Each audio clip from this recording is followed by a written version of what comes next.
Magandang araw mga kaibigan. Ngayon, ating tatalakayin ang buhay at legasiya ng isang haligi ng industriya ng pelikulang Pilipino, si Lily Yu Monteverde, na mas kilala bilang Mother Lily. Siya ay kilalang film producer at businesswoman na nagbigay ng malaking kontribusyon sa local entertainment industry. Alamin natin ang kanyang kwento mula sa kanyang pagsisimula hanggang sa kanyang mga nagawa at ang kanyang naiwan na legasiya. Dito lang sa Pinoy Wisdom.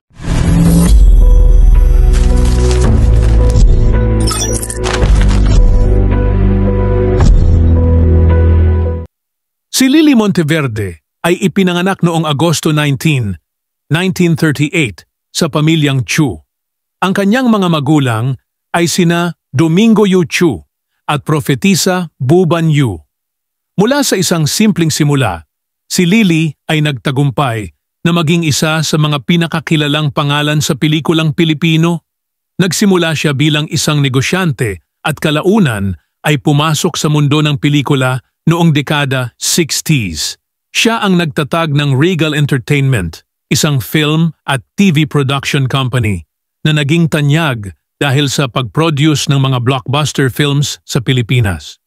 Mula noong 1970s hanggang 1980s, si Mother Lily ay nag-produce ng maraming pelikula na naging tanyag at nagbigay daan sa pagsikat ng maraming aktor at aktres tulad nina Alma Moreno, Lorna Tolentino, Maricel Soriano at Dina Bonnevie. Kabilang sa mga sikat na serye ng pelikula na kanyang ipinroduce ay ang Mano Po at Shake, Rattle and Roll series.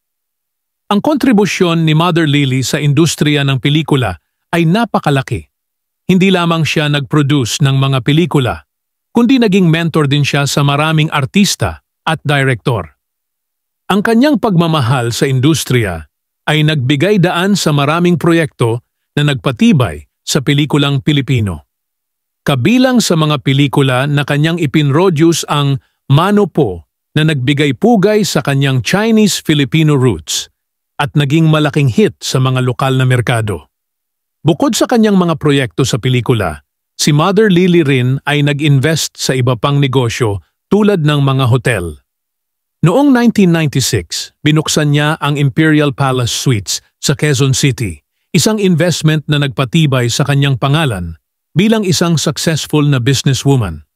Si Mother Lily ay ikinasal kay Leonardo Remy Monteverde at piniyayaan sila ng 6 na anak, kabilang na si Goldwyn Monteverde na isang kilalang basketball coach.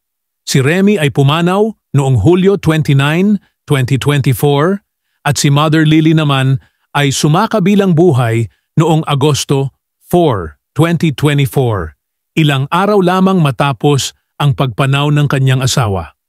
Ang kanyang mga naiwan ay nagpapatuloy ng kanyang legasya sa pamamagitan ng pagpapatakbo ng Regal Entertainment na pinamumunuan ng kanyang anak na si Rosel Monteverde. Ang kanyang kontribusyon sa industriya ng pelikula ay kinilala ng maraming award-giving bodies, kabilang na ang Cine Manila International Film Festival at Film Development Council of the Philippines. Nakatanggap siya ng Lifetime Achievement Awards mula sa mga prestihiyosong organisasyon na ito. Si Mother Lily Monteverde ay isang haligi ng pelikulang Pilipino na nag-iwan ng malaking bakas sa industriya. Ang kanyang dedikasyon at pagmamahal sa sining ng pelikula ay nagbigay daan sa maraming magagandang pelikula at nagpasikat sa maraming artista. Ang kanyang legasiya ay mananatiling buhay sa puso ng mga Pilipino at sa industriya ng pelikula. Maraming salamat sa inyong pagsubaybay sa ating kwento tungkol kay Mother Lily. Huwag kalimutang mag-subscribe para sa iba pang makapigil-hiningang kwento ng ating mga paboritong personalidad. Hanggang sa muli, paalam! Dito lang sa Pinoy Wisdom.